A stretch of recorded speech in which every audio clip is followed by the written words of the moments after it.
All right, have and have not fans. Now, this is going to be a video about two characters who received the most controversy in the opening episodes of season 6 in 2018.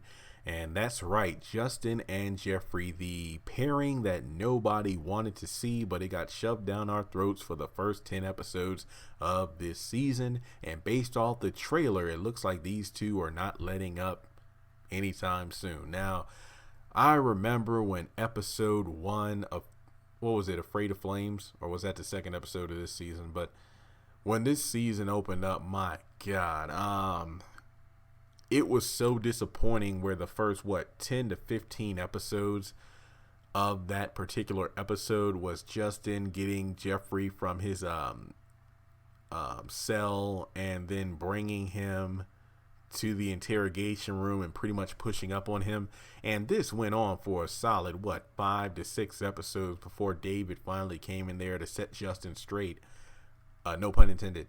And yeah, it's just wow. So in this video, I kind of wanted to talk about how these two first started, in terms of when they first met to how they got to where they are now and what might lead into the future. So yeah, I know these characters really aren't that likable, because it really just shows a regression in Jeffrey's character in some respects, where in some cases he was really stronger by standing up to Justin, but then I feel like he's regressed in terms of, we do know that he's really into Justin based off how he saw David was into Veronica despite all the harm she was doing him. So I do think that is an interesting twist to take with these characters, but let's kind of start from the beginning here. So we honestly know that the first time that Justin and Jeffrey talked or engaged with each other was after, Jeffrey quote unquote killed Quincy Maxwell by stabbing him to death in Candace's house,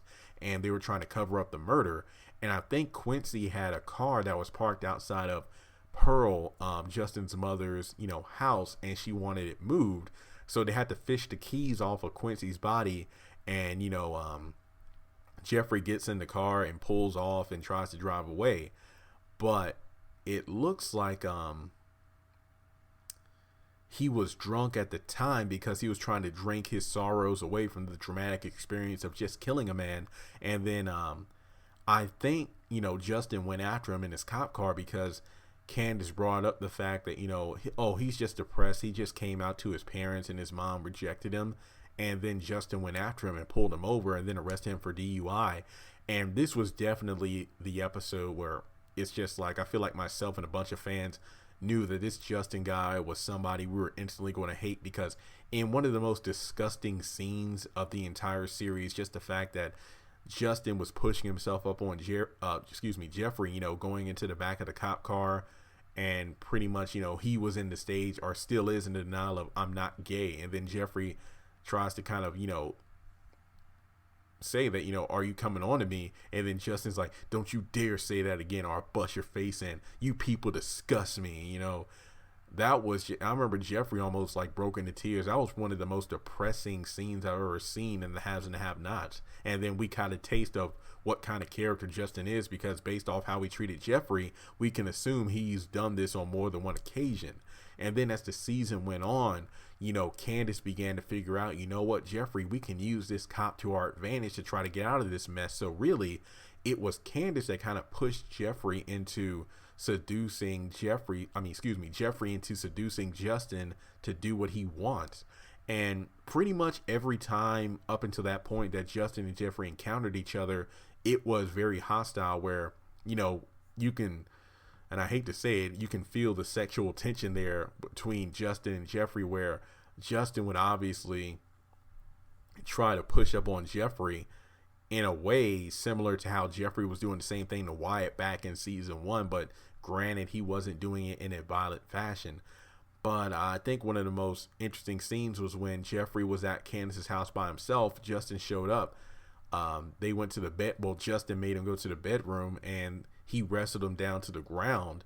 And Jeffrey got a gun pulled out on him by Justin.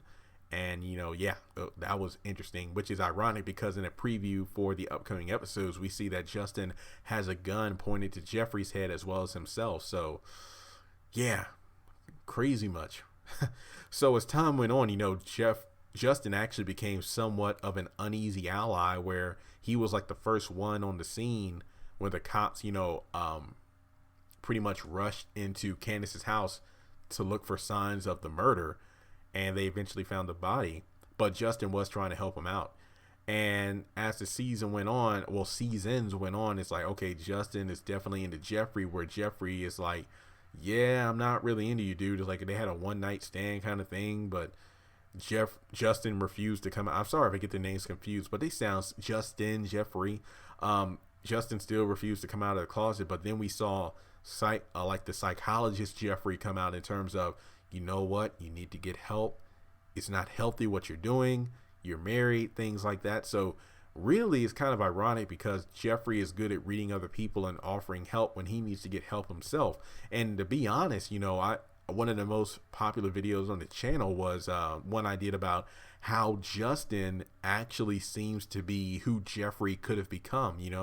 Even though we don't know the full history in terms of Justin and his wife, based off what we do know from Pearl, who we have not seen in quite some time, it seems clear to me that being like a Southern Belle type and not really being fond of African Americans, it seems to me that Pearl is kind of stuck in her old ways. So I doubt that she would be okay with her son being a homosexual. So it would not surprise me if she's arranged for Justin to marry his wife, and they got married and had a baby.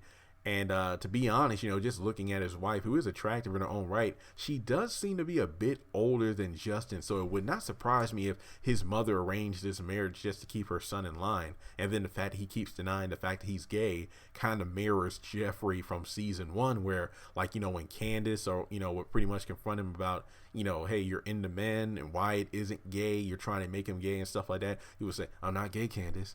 So pretty much, it does seem to me that Pearl, like Veronica, wouldn't stand for her own son being gay, so was trying to force him into a marriage. Hence why Veronica got, Jeffrey forcibly engaged and impregnating Melissa, and, that's a crazy story.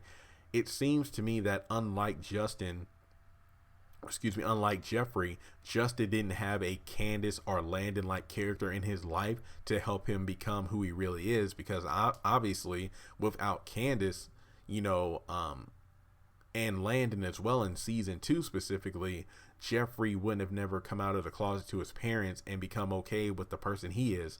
So I feel like Justin is definitely the negative side of the mirror when it comes to Jeffrey's personality. And I remember in another video I talked about, it is kind of like disgusting karma that you have Jeffrey being pursued by somebody he doesn't want, kind of like how he pursued and stalked Wyatt during season 1 in his own fashion.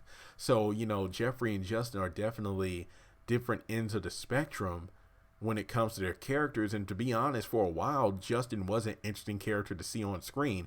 Yeah, I hated the way he treated Jeffrey and whatnot, but it was just interesting when I made that comparison between the guy Jeffrey could have become versus the guy that Jeffrey is now.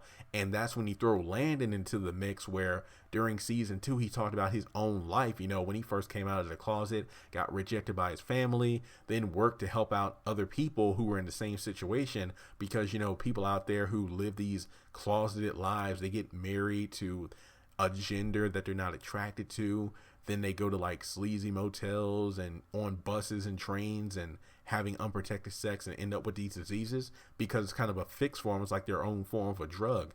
And to be honest, that's the life Jeffrey could have been living, just like Justin is. Who knows how many men he's pulled over for the sake of sexually, verbally, and mentally abusing to get his own fixation done so he can still be a straight man, but not gay in the club. It's interesting now that I think about it out loud, but it just goes to show how bad of a character he is now, because it's pretty much forced onto us that these two are going to be together. And skipping a bit forward, Justin and Jeffrey are doing this dance. You just see how Justin's becoming more obsessive with Jeffrey, pretty much willing to beat the crap out of anybody who gets out of his way. First, he almost choked out Landon Then, you know, of course, he went after Wyatt. And then, of course, you have when Veronica taped him and Jeffrey in the bedroom of the hotel together and then displayed that in court. Then Justin took it to the next level because unlike most people on the show who are all talk, this guy is going to back it up with his actions when he tried to run Veronica and Melissa off the road. And then it gets to a level of crazy in our current season where he talks about how I haven't been home since your mom showed that video in court. And I've been out there looking for an apartment for the both of us. And I remember Jeffrey saying, an apartment, I'm still in jail. And I'm just like, that's amazing. It was hilarious. And he talks about how I'm not yours and we're not together. And then when David comes to his rescue, or at least attempts to, he's like, do you love him or do you like him? He's like, I don't know. He's just trouble. He needs help. And it's just like, bro, what the heck, man? That's really ridiculous. What are you doing? So to me, it seems like the Jeffrey Justin thing is getting more ridiculous than it was more interesting in its earlier stages, because now it's just like Jeffrey should know better. But to be honest, it makes sense that he would be attracted to a guy like that, given the fact that Veronica and David were together for quite some time, and that was an abusive relationship in itself. So Jeffrey doing the same thing makes sense in a real world perspective, but it is a bit stupid. And it does look interesting, you know, when Veronica walks in on those two making out on the couch. So that's going to be fun to watch. But overall, you know, I just wanted to kind of like do a brief overview of the history of Jeffrey and Justin in terms of, you know, how they got together, how they're going to be together, or why they're together in the first place. I don't know how it ends. I mean, there's no telling. I feel like it would not surprise me if Justin gets killed off at the end of this season. It really wouldn't surprise me. Or to flip it around, because him and Tika Sumpter are engaged and have a child in real life, maybe it's arranged where he's going to be on the show until the tail end of it, because she might be on it as well. So with that being said, what do you think about the Justin Jeffrey, I don't even call it a relationship, I don't even know what to call it. It's just a sick thing that's going on here. Not because they're homosexuals, but just the fact that it's like abusive, it's obsessive behavior, it's like physical abuse. I don't even know. It's kind of like the Joker and Harley. They're kind of like the Joker and Harley Quinn of the haves and the have-nots. And if you're a comic book fan, you know that is not a good relationship. So yeah, hopefully in the back half of this season, we won't be, I guess you say, getting an overdose, no pun intended, on Wyatt with these two on the TV. But that trailer does make it seem like things are heating up in more ways than one. So May 1st should definitely be a telling episode of what's to come. So please subscribe if you haven't done so already, and I'll talk to you later.